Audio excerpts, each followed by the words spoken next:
Hello, this is Eric Schrick, and this is my unorthodox discussion on sports psychology and its impact on performance.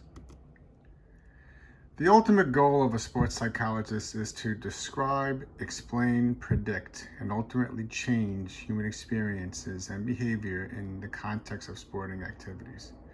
Now, the big thing in my experience as a coach in college and as a college athlete is not so much the best team winning always. It's the best team on the day of the championships.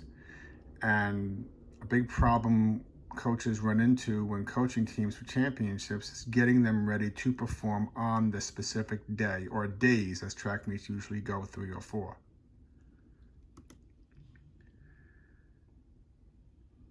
The ultimate goal is to improve performance. Does it offer an advantage over those who do not see a psychologist? Does psychology work in helping athletes focus on the task at hand when it needs to be done? These are the important things to know. Is this a performance-enhancing drug? Is this something that we can use? Or is there like a have and have-not situation that say, well, this school can afford sports psychologists, this school cannot, therefore they're at a distinct disadvantage with the ones that do not.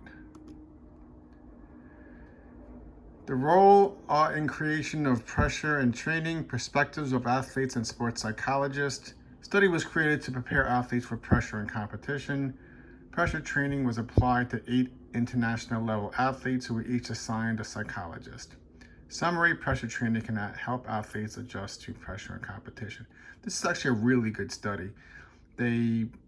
You perform the way you practice, and if you are in a high pressure environment, which sports typically are, there are desires to do well, fans to the like. If you're not used to the pressure, can you perform when the pressure is there, or do you crumble? The popularity of sports psychology, both as an academic discipline and a practice, has grown over the past decade. Although few would argue that being mentally ready prior to a competition is important, recent research has shown that athletes, coaches, and sports administrators rarely seek sports psychologists. A primary reason is the lack of understanding and how this process works. This article is to provide a framework of how mental skills translate into improved athletic performance.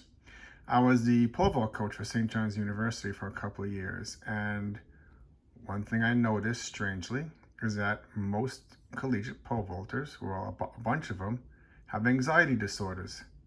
To which I said, then why do you want to be upside down 11 feet in the air on a tiny stick? But it was just a thing of the event. So I tried to refer my athletes to sports psychology. Sadly, my school did not have it, so we had to go outside of the school to provide these necessary requirements to help them perform at the Big East meet, at the NCAAs, or whatever meet we happen to end up at.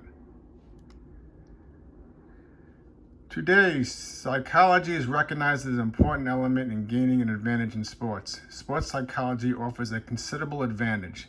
The science helps to understand people's behavior, mental processes, and welfare in the sports environment, holding on to its core theory and practices. Again, is it something that the haves and the have-nots can take advantage of, or just have to suffer through?